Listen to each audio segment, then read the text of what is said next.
నమస్తే అండి. నమస్తే. 2024లో ఎలక్షన్స్ ఉన్నాయి కదన్న. ఎవరు నెక్స్ట్ సీఎం అనుకుంటున్నారు? నెక్స్ట్ సీఎం ఈసారి జగనే. ఎందుకు జగన్మోహన్ రెడ్డి గారు అనుకుంటున్నారు?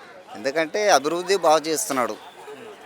ఇంకా అన్ని అభివృద్ధి కార్యక్రమాలు అన్నీ కూడా చాలా బాగుంటున్నాయి కాబట్టి ఈసారి జగనే గెలుస్తాడు కంపల్సరీ. నవరత్నాలు ఇస్తున్నారు కదండి. ఎలా అందరికి అందుతున్నాయా? చాలా మందికి అందరికి కూడా అందుతున్నాయి ఆల్మోస్ట్. మీకు ఇచ్చిన పథకాల్లో ఏది బాగా బెటర్ అండ్ బెస్ట్ అనిపించింది? నాకు బెటర్ అంటే అమ్మఒడి బెటర్. ఎందుకు అమ్మఒడి? ఎందుకంటే పిల్లలకి 15,000 ఇవ్వడం అన్నది మామూలు విషయం కాదు అది. అందరు కూడా చాలా మంచిగా అనిపిస్తుంది అది. స్కూల్స్ కానీ ఇవన్నీ ఎలా ఉన్నాయి? స్కూల్స్ బాగున్నాయి ఈసారి, చాలా బాగున్నాయి స్కూల్స్ అయితే. వైద్యం పరంగా వైద్యం అంటే ఇంకా హైలైట్ అది.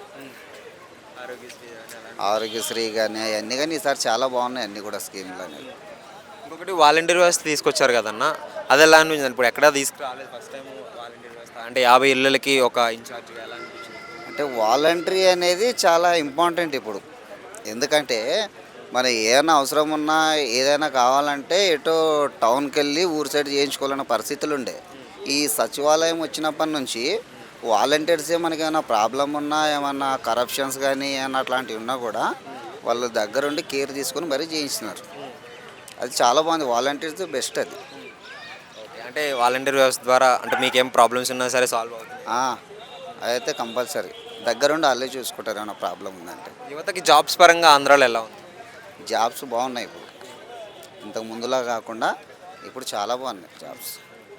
ఇంకొకటి సచివాలయం వ్యవస్థ తీసుకురావడం కానీ అంటే గ్రామ సచివాలయం ఏ ప్రాబ్లం ఉన్నా సరే మండలానికి వెళ్ళాల్సి వచ్చేది.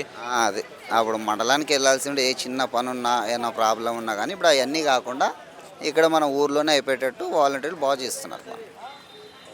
ఇంకొకటి రోడ్లు కానీ ఇవన్నీ ఎలా ఉన్నాయి? రోడ్లు బాగున్నాయి, పర్లేదు, చాలా బాగున్నాయి రోడ్లు ఇప్పుడు. ఇంకా మళ్ళీ నెక్స్ట్ జగన్ గారి సీఎం అయితే ఇంకా ఎలాంటి మార్పులు కోరుకుంటున్నారు? ఈసారి జగన్ సీఎం అయితే ఇంతకంటే ఇంకా అభివృద్ధి చేస్తాడు ఇంకా. కాబట్టి ఈసారి జగన్ ఖచ్చితంగా గెలుస్తాడు ఆయన. సాఫ్ట్వేర్ పరంగా కానీ సాఫ్ట్వేర్ పరంగా కూడా బాగానే ఉంటాయి సార్. ఇంకోటి రీసెంట్గా జగన్ గారు ఒక కొత్త హాస్పిటల్ ఓపెన్ చేశారు. ఎక్కువ డబ్బులు ఖర్చు పెట్టి అంటే కిడ్నీ ప్రాబ్లమ్స్ ఉన్న వాళ్ళకి శ్రీకాకుళం సైడ్ ఒకటి ఓపెన్ చేశారు. అది ఎలా అనిపిస్తుంది? అది కూడా చాలా బాగుంది, మంచి స్కీమ్. అది కూడా మంచిగా అందరు కూడా చాలా బాగా సంతోషపడే విషయం అది. చాలా బాగుంది. ఇంకొకటి చంద్రబాబు నాయుడు గారు పవన్ కళ్యాణ్ గారు కలిసి వస్తున్నారు కదా, వాళ్ళకి ఏమన్నా ఛాన్సెస్ ఉన్నాయా గెలిచే అవకాశం? ఛాన్సెస్ అంటే ఉన్నాయి కానీ తక్కువ, అన్ని గెలిచేదంతా లేవు కానీ. జగన్ గారు ఫుల్ కాన్ఫిడెంట్గా ఉన్నారు. 175 అంటున్నారు. ఏమైనా వచ్చే ఛాన్స్? అన్ని సీట్లు అయితే ఈసారి రావు కానీ కొంచెం తగ్గుతాయి. కానీ మీ అంచనా అయినా? నా అంచనా ప్రకారం 130-140 లోపు రావచ్చు. జగన్ గురించి చెప్పాలంటే ఒక ముక్కలో ఏం చెప్తారంటే ఒక ఆంధ్ర సీఎం ఫస్ట్ సీఎం అయ్యారు. Jagan best CM in Andhra.